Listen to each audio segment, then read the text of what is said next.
My ex-boyfriend outed me to my family. So I slept with his dad, so my ex, Daniel, outed me to my family. Yeah, he literally told my parents I'm gay without asking me first. And before you ask, yes, I'm still mad about it. Very mad. And things got wild after that. Because I ended up sleeping with his dad. I'm not even kidding that I'm 22M. Usually pretty chill, keep my life private, not the kind of guy who makes drama. Daniel seemed perfect at first. Funny, charming, the kind of guy who made you feel like you could tell him anything. And I did. I told him I'm gay, something my family didn't know yet. At first, everything was normal. Secret texts, late night calls, little inside jokes.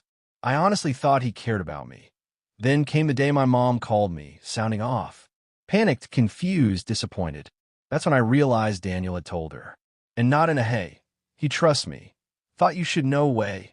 More like surprise. Your son's gay. I was humiliated. Angry. I felt completely betrayed. How could someone I trusted so much do that to me?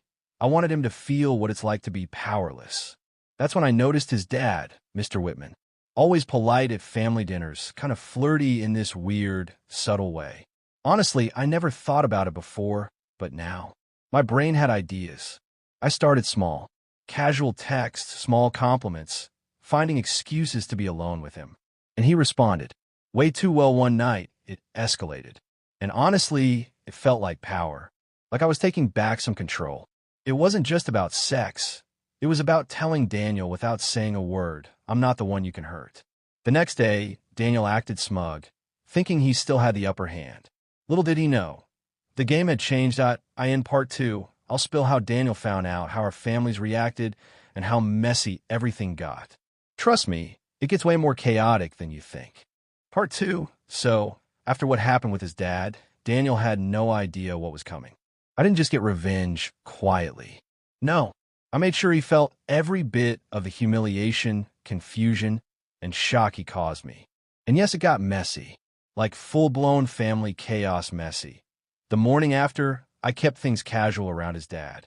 Smiles, little laughs, nothing overt. But Daniel noticed. You could tell by the way he texted me. Short, weird, defensive. We need to talk. Yeah, okay, buddy. Let's talk. I ignored it for a few hours because, honestly, I was still basking in the power of the night before. Then he showed up at my place, looking pissed but trying to act normal. What's going on between you and my dad? I shrugged. Nothing. We just hung out.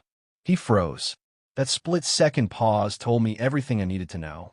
He knew something was off, and now the paranoia had set in. Over the next week, Daniel started acting weird everywhere. At the gym, on social media, even at family dinners. He would give me these looks, a mix of suspicion and anger, and then storm off when he thought no one was watching. The funniest part? His dad didn't hide it either. Little compliments in front of Daniel, subtle touches, smirks. Daniel started panicking like he was in some messed-up reality show. I started keeping a little journal of his freakouts just because it was entertaining. Of course, it couldn't stay quiet forever. Rumors started spreading at the family dinner table. Daniel's mom caught a weird glance between me and his dad and raised an eyebrow. She didn't say anything directly, but the tension? Oh man, it was thick enough to cut with a knife. Then came the moment of truth. Daniel finally confronted both of us in front of the family. What the hell is going on between you two? His dad, calm as ever, smiled and said, Daniel, maybe you should think about why this matters so much to you. I just sat there, sipping my drink, enjoying every second. The look on Daniel's face, betrayal, confusion, and a little fear, was better than any revenge I could have imagined. Honestly, this wasn't just revenge. It was liberation. Daniel outed me, thinking it would break me. Instead, it gave me a way to reclaim control, show him that I couldn't be manipulated or humiliated anymore. The next few weeks were complicated. Some family members started asking questions, whispers floated around, and social media got involved. Daniel tried to play it off like nothing happened, but everyone could see the tension. And me? I kept my head high. I didn't need to say anything. The message was clear. I don't get played, I don't get exposed, and I don't get disrespected without consequences.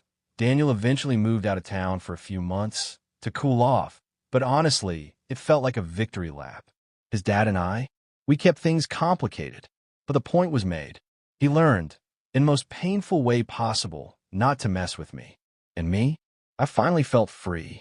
Free of shame, free of control, and free to laugh at the chaos he caused. TLDR/takeaways.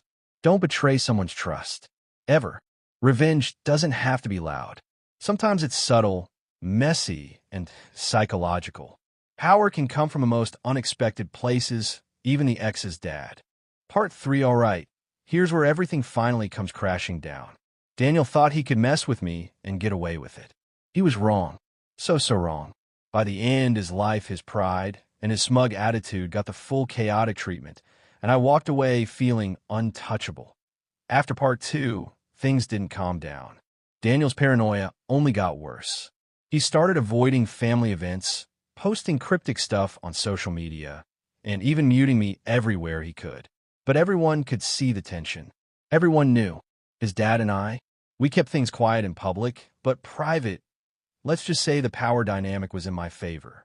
Every text, every casual touch, every little inside joke with him. It reminded Daniel exactly what he'd lost control over. It didn't take long before the truth started leaking. Daniel's mom finally asked him, "Why are you so obsessed with him?" And naturally, the gossip started. A few family friends pieced together what was happening, and suddenly, Daniel was the center of awkward whispers and judging eyes. The best part? He couldn't deny it without looking like a total hypocrite. Everyone knew he was the one who outed me, the one who started this whole chain reaction. And now he was being publicly humiliated without anyone having to say a word. One evening, he confronted me again. This time, it was all out in the open. "You think you won? You're insane. My dad." I cut him off. "No, I won the moment you betrayed me. Everything after that, that's just you watching yourself fail." He tried arguing, but it was useless. Every glance, every text, every small interaction he had after the outing made it clear he had zero control. His dad, his family, even our mutual friends could see who was really in charge now. He stormed off, slamming doors like a melodramatic teenager. And honestly, I laughed. Loud, hard, sweet vindication. From that point on, things changed permanently. Daniel avoided me completely. His dad and I continued quietly. It was messy, yes, but also satisfying. And the best part? I never had to explain myself. The message was clear. Don't betray me. Don't try to control me. And never, ever think you can out me without consequences. I had reclaimed my power, my privacy, and my dignity, all while watching the guy who betrayed me squirm helplessly. The lessons. Trust is fragile.